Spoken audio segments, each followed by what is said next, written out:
Panasonic is set to release new firmware for the GH4 soon that has support for anamorphic shooting as well as log picture profile. Panasonic calls it Vlog L, L as in light. So they have Vlog for the Panasonic VariCam 35, and they're including Vlog L on the GH4, and that'll also be featured on the newly announced DVX 200. But the thing that's really cool that Panasonic has done is they're supporting a camera that came out a year ago, which I actually really like. Oftentimes cameras come out and they might receive, minor firmware updates, but nothing like this. Adding a full anamorphic mode is really cool. I actually got to see it in person at NAB this year, and they had it monitored on an anamorphic screen. And of course they're using a $30,000 anamorphic lens, but the image just was spectacular. It was super clean coming off the HDMI. And that is the one downside to this currently, and I asked the Panasonic rep this, but the only way to view proper anamorphic is with an external monitor that supports anamorphic viewing. So when you look at the image in the camera, it's squeezed, and so it looks wrong, and it'd be very hard to frame your shot that way. So you would need an external monitor that can actually support anamorphic viewing, such as the Odyssey 7Q does that, the Atomos Shogun does that now, and there's a few other monitors that'll do that as well. As far as the log picture profile, that's coming a little bit later. No exact date yet from Panasonic on when that's coming, but they claim it expands the dynamic range of the GH4 up to 12 stops. Now we'll see what that actually plays out like in practical use, but they're saying it's 2 more stops than the GH4 currently has with its current picture profiles. So hopefully with this Vlog L, we'll get a little bit more dynamic range out of the camera.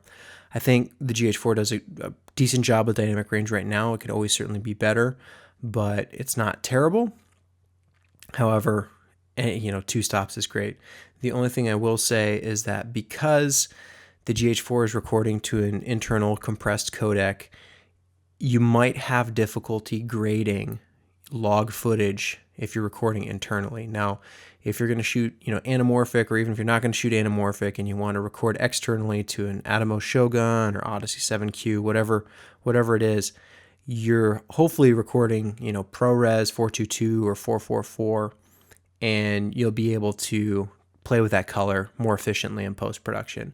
The internal codec on the GH4 is good when you're doing mild to moderate grading, but if you're doing heavy grading like you would need to with a log picture profile, I'm not exactly sure how that internal codec is going to stand up. There have been situations on other cameras in the past where I've shot really flat with a log or log-like profile, and if you basically it's shooting so flat and so desaturated that you can in some instances get colors where there's no saturation value whatsoever, even though it is supposed to be something that is colored and is supposed to have some hue to it.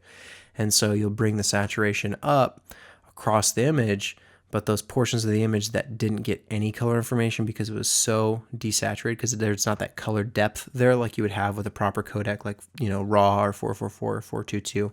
Since these internal codecs are usually 420, in some cases you can get some really weird gray tones.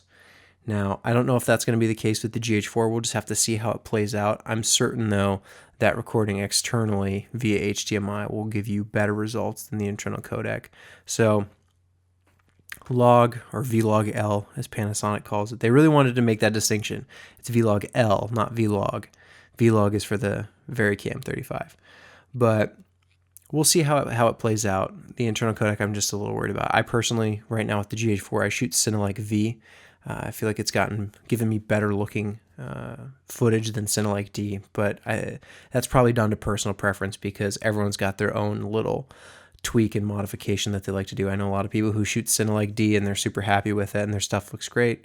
There's a lot of people who shoot portrait or natural, or some people even shooting vivid.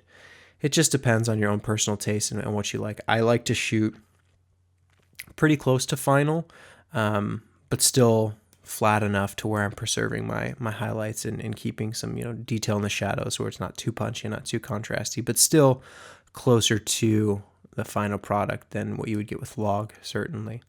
So we'll see how it plays out. I'll definitely do some testing once it's finally released, and I'm curious to try it out.